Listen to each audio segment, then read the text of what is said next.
Indian സമുദ്രാതിർത്തിയിൽ ചൈനയിൽ നിന്നുള്ള ഭീഷണി നേരിടാൻ ഇന്ത്യ അത്യാധുനിക നിരീക്ഷണ വിമാനമായ പോസിഡോൺ 8 നേരത്തെ തന്നെ രംഗത്തിറക്കിയിട്ടുണ്ട്. ഏവർക്കും യൂട്യൂബ് പാർക്ക് മലയാളത്തിൻ്റെ മറ്റൊരു വീഡിയോയിലേക്ക് സ്വാഗതം. ആൻഡമാൻ നിക്കോബാർ ദ്വീപിലെ മിലിറ്ററി ക്യാമ്പ് കേന്ദ്രീകരിച്ച് P-8 വിമാനങ്ങൾ നിരീക്ഷണ പറക്കൽ നടത്തുന്നുണ്ട്. മേഖലയിൽ സമുദ്രത്തിൽ ചൈനീസ് സൈന്യത്തിൻ്റെ സാന്നിധ്യം വർദ്ധിച്ചു വരുന്ന സാഹചര്യത്തിൽ ഇത്തരത്തിലുള്ള 4 പോസിഡോൺ വിമാനങ്ങൾ കൂടി ഇന്ത്യയിലേക്ക് വൈകാതെ എത്തുമെന്നാണ് അറിയുന്നത്. അന്തർവാഹിനിയുടെ രഹസ്യാന്വേഷണം, നിരീക്ഷണങ്ങൾ, ഇലക്ട്രോണിക് ജാമിംഗ് എന്നിവ കൂടുതൽ ശക്തമാക്കാൻ ലക്ഷ്യമിട്ടാണ് കൂടുതൽ P-8 വാങ്ങുന്നത്. 2021 4 P-8 വിമാനങ്ങളെത്തും. ഇതിനുശേഷം 6 എണ്ണം കൂടി വാങ്ങാനും പദ്ധതിയുണ്ട്. ഇന്ത്യൻ ഉപഭൂഖണ്ഡത്തിൽ നിന്ന് ഏകദേശം 1200 കിലോമീറ്റർ അകലെ ആൻഡമാൻ നിക്കോബാർ ദ്വീപുകളിലാണ് P-8 വിമാനങ്ങൾ കേന്ദ്രീകരിച്ചിരിക്കുന്നത്.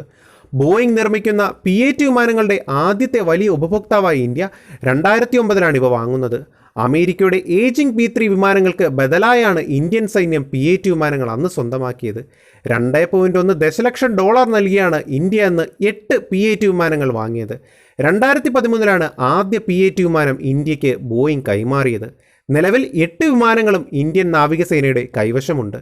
ഇനി 4 എണ്ണം കൂടി ഇന്ത്യയിലേക്ക് പറന്നെത്തും. ദീർഘദൂര യുദ്ധമേഖലകളിലും രഹസ്യാന്വേഷണ നിരീക്ഷണ പറക്കലുകൾക്കും അനുയോജ്യമാണ് P-8 വിമാനങ്ങൾ. മിസൈലുകളെയും റോക്കറ്റുകളെയും വഹിക്കാനുള്ള ശേഷിയും P-8 വിമാനങ്ങൾക്കുണ്ട്. ദക്ഷിണ ചൈന കടലിനെ സൈനികവൽക്കരിക്കാനും കടലിലെ അതിർത്തി വിപുലീകരിക്കാനുമുള്ള ചൈനയുടെ ശ്രമങ്ങളുടെ പശ്ചാത്തലത്തിലാണ് ഇന്ത്യ P-8 വിമാനങ്ങൾ വാങ്ങുന്നത്.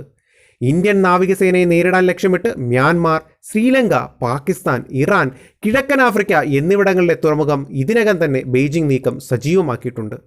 ബംഗാൾ ഉൾക്കടൽ സ്ഥിതി ചെയ്യുന്ന മ്യാൻമാറിലെ ക്യുക്പിയു തുറമുഖത്ത് ചൈനയ്ക്ക് 70% ഓഹരിയുണ്ട്. ചൈനയുടെ കൈവശമുള്ള ദക്ഷിണ ശ്രീലങ്കയിലെ ഹമ്പൻതോട്ട തുറമുഖം ഇന്ത്യൻ മഹാസമുദ്രത്തിൽ ആധിപത്യം പുലർത്തുന്നുണ്ട്. പാകിസ്ഥാനിലെ ഗ്വാദർ തുറമുഖം, ഇറാനിലെ ജാസ്ക് തുറമുഖം പേർഷ്യൻ ഗൾഫിൻ്റെ അടുത്തുമാണ് സ്ഥിതി ചെയ്യുന്നത്. യവന പുരാണത്തിലെ സമുദ്രത്തിൻ്റെയും പാതാളത്തിൻ്റെയും ദേവനാണ് പോസിഡോൺ. സമുദ്രാതിർത്തിയിലെ ശത്രു സാന്നിധ്യം നിരീക്ഷിക്കാനും വേണ്ടിവന്നാൽ തീരത്തെ സംരക്ഷിക്കാനുമായി അമേരിക്കൻ വിമാന കമ്പനി ബോയിങ് US നാവികസേനയ്ക്ക് വേണ്ടി നിർമ്മിച്ച വിമാനത്തിൻ്റെ പേരും പോസിഡോൺ എന്നാണ്. പോസിഡോൺ 8 അന്തർവാഹിനികളുടെ അന്തകൻ എന്നൊരു വിളിപ്പേരുമുണ്ട് ഈ വിമാനത്തിന്. ചൈനയിൽ നിന്നും പാകിസ്ഥാനിൽ നിന്നുമുള്ള ഭീഷണി വർദ്ധിച്ചു വരുന്ന സാഹചര്യത്തിലാണ് 2008 Tu-142M പകരം പോസിഡോൺ വാങ്ങാൻ ഇന്ത്യൻ നാവികസേന തീരുമാനിച്ചത്. $2.1 ബില്യൺ മുടക്കി 8 പോസിഡോൺ 8A വിമാനങ്ങളാണ് ഇന്ത്യ വാങ്ങിയത്. പോസിഡോണിൻ്റെ ഏറ്റവും പുതിയ പതിപ്പാണിവ. ഇത്തരം 4 വിമാനങ്ങൾ കൂടി ഓർഡർ കൊടുത്തിട്ടുണ്ട്. ആരക്കോണത്തെ നാവികസേനാ വിമാനത്താവളം INS രാജാലിയിലാണ് ഈ വിമാനങ്ങളുടെ ബേസ് സ്റ്റേഷൻ. ദീർഘദൂരം പറക്കാനും അന്തർവാഹിനികളെ കണ്ടെത്തി നശിപ്പിക്കാനും ശേഷിയുള്ള ഈ വിമാനങ്ങളെ പോർട്ട് ബ്ലെയറിലും വിന്യസിച്ചിട്ടുണ്ട്. പോസിഡോൺ 8A ഇന്ത്യൻ നാവികസേനയ്ക്ക് മാത്രമായി നിർമ്മിച്ച പതിപ്പാണ്. ഫെൽ നിർമ്മിച്ച ഡാറ്റ ലിങ്കിംഗ് സിസ്റ്റം ഉപയോഗിച്ചാണ് ഇവ യുദ്ധക്കപ്പലുമായി ആശയവിനിമയം നടത്തുന്നത്. AGM-84L ഹാർപൂൺ ബ്ലോക്ക് 2 മിസൈലുകളും MK-54 ആളബ്രൗൺ ലൈറ്റ് വെയ്റ്റ് ടോർപിഡോകളും ഇവയിൽ ഉപയോഗിക്കുന്നു. മണിക്കൂറിൽ 907 കിലോമീറ്റർ വേഗത്തിൽ 1200 നോട്ടിക്കൽ മൈൽ ദൂരം തുടർച്ചയായി ഇവയ്ക്ക് പറക്കാനാവും.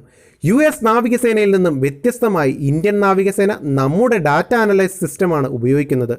ഒരുപക്ഷെ ഇന്ത്യ ചൈന യുദ്ധമുണ്ടായാൽ ചൈനീസ് അന്തർവാഹിനികൾക്ക് ഭീഷണിയാകുന്നത് പോസിഡോൺ ആയിരിക്കും.